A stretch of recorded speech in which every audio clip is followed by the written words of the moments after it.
Today we'll be tackling the greatest tome about chaos and chaotic knowledge, the Liber Chaotica. We'll start with chapter 1, The Mountain. From the boiling blood sea rose 8 mighty creatures, each with the heads of dogs and the bodies of lions, and each one yoked with great chains of brass. And so it came to pass that these words spoke in wrath disappeared to all corners of the land, proclaiming their message and blasting all minds that heard it. Neighbor turned on neighbor, and in sudden fury fathers dragged sons onto the streets and there murdered them. The gentle beasts of the field trampled one another, and herdsmen slew their cattle to bathe in their blood. The kings and princes of the land fell to fevered imaginations, adorning themselves with armor and weapons, demanding a throne made from the bones of their kin. Prisoners and slaves were put to the sword, and their heads adorned the royal days. I'm not sure what that is. And the kings then sent their soldiers forth into the towns and villages to harvest more skulls for the skull thrones. Every living thing they killed, all that drew breath, was culled from the earth, which in turn was fired, and the walls tumbled down so nothing could there live again. When the earth was made as mud by the lifeblood of innocents, and wild creatures roamed the deserted lands, drinking marrow from the bones of the dead, the kings and princes turned their armies outside their hallowed kingdoms to wage war against each other. The armies of all the lands met in a valley blocked by 4 mountains to the north and 4 mountains to the south, and there they fell one on one another with every weapon, animal, and cunning machine that they commanded. The battle raged long as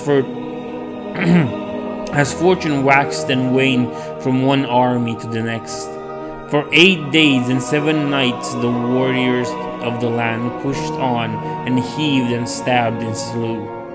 The kings released their hunting dogs that harried and bit and gorged themselves on hot flesh. Terrible horsemen on steeds clad in steel charged again and again. The death toll was so great that the valley itself filled with blood and drowned those who fought in its depths. The soldiers in battle hungered and consumed the fallen and drank their blood to quench their thirst, while the kings themselves ate only the flesh from the heads brought to them. As the sun sunk down into the lake of death, for the 8th time the battle faltered and stopped, for the bloodthirst had driven each mortal soul forward, had at last been sated. The armies could fight no more, and there came a great wailing from the valley, as every soldier lifted his voice and cried out for release, for victory, or for strength to carry on. A multitude raised their shouts for 1,000 empty gods, and none replied. For the true God had heard his servant's cry, and its answer was one of bloodlust, power, and awesome violence. For the boiling blood sea rose 8 mighty creatures, each with the heads of dogs and the bodies of lions, and each one yoked with great chains of brass. They climbed forth each mountain, and behind them dragged upwards a new mountain from the sea, a mountain of bone and skulls that reached fully 10 times the height of the 8 peaks around it. Upon it stood the soldiers of the battle took new heart. Upon its sight, the soldiers of the battle took new heart and rose again from the gore-drenched earth to praise their true Lord, while the kings and princes threw themselves down in fear as they recognized the true skull throne, of which their own had been the palest imitation. And atop the very summit, the embryonic god screamed his name in a birth cry that echoed and crashed from peak to peak and drove the cowardly mad, even as it strengthened the worthy beyond mortal effort. And the name was Kranet.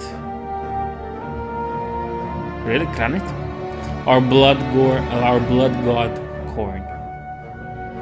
No, that's only it, because the next part is a letter. And you know what? Yeah, let's go and try and do it. We're doing the Liber Chaotica, so we need every information we can get.